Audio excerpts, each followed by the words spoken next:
Tekrardan herkese merhaba.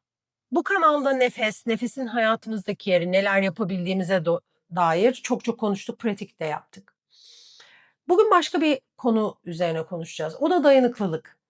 Yani beden tehdit olarak algıladığında kaçmadan kalabilmek. Çünkü gerçek şu, dayanıklılık güvende kalabilme kapasitesidir aslında. Yani bir yerde bir ışık olur, bir ses gelir, biri ters bir şey söyler ya da biri herhangi bir şey söyler, o sizi kırar. Burada 2 seçeneğiniz vardır. Ya kaçarsınız ya da kalırsınız.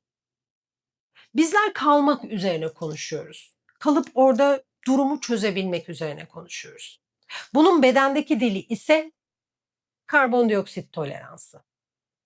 Şimdi karbondioksiti bize hep yanlış öğrettiler ya da biz yanlış algıladık. Karbondioksit bizim attığımız bir gaz ama kötü bir gaz değil.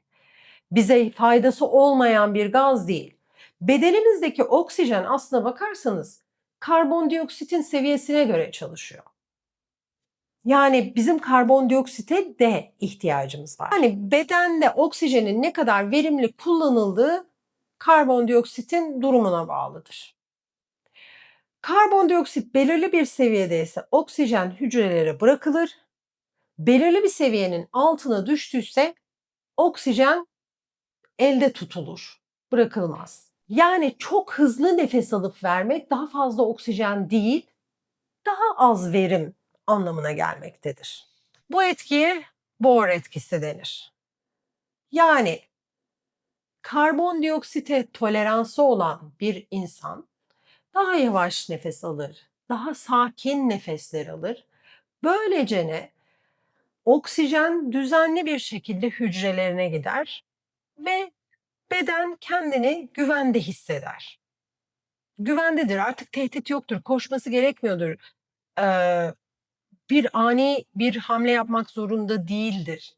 Oksijeni çok rahat bir şekilde kullanabilir haldedir. Eğer kişinin karbondioksit toleransı düşükse hızlı ve sığ nefesler alıverir. Bu böylece o oksijen hücrelere ulaşmaz, daha çok bedende tutulur. Bu da sürekli bir şekilde bedene don, kaç, savaş modunda tutar.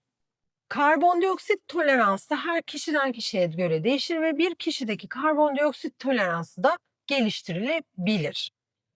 Bu kanaldaki nefes çalışmalarının bir bölümünde bunu zaten uyguluyoruz. Kendi özel seanslarımızda zaten bunu uyguluyoruz. Ayrıca kişisel tecrübelerim ve gözlemlerimden söyleyebileceğim kadarıyla bir insanın karbondioksit toleransı da zaman içerisinde değişiklikler gösterebiliyor. Olumlu ve olumsuz yönde. Şimdi biz olumlu yöne odaklanıyoruz ve kendimizde bu toleransı geliştirmenin yollarına bakıyoruz. Karbondioksit toleransını arttırmanın 2 farklı yöntemi var. Bunlardan ilki alt üçgen nefesi.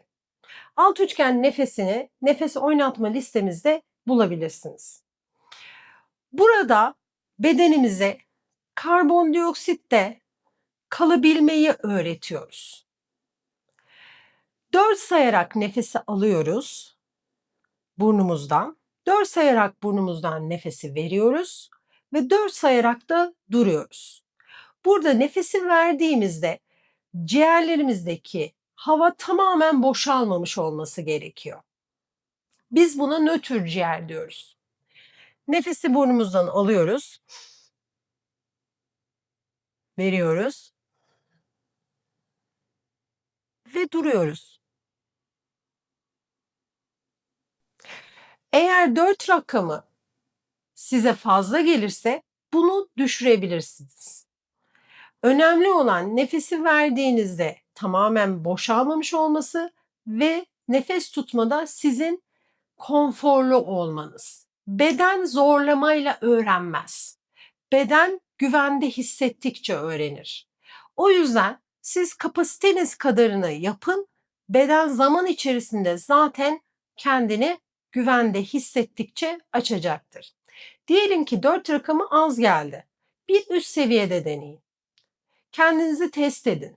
Eğer burada rahatlıkla ve konforla yapabiliyorsanız devam edin orada. Ve ne zaman bir üst seviyeye çıkmayı hazır hissederse bedeniniz o zaman çıkın.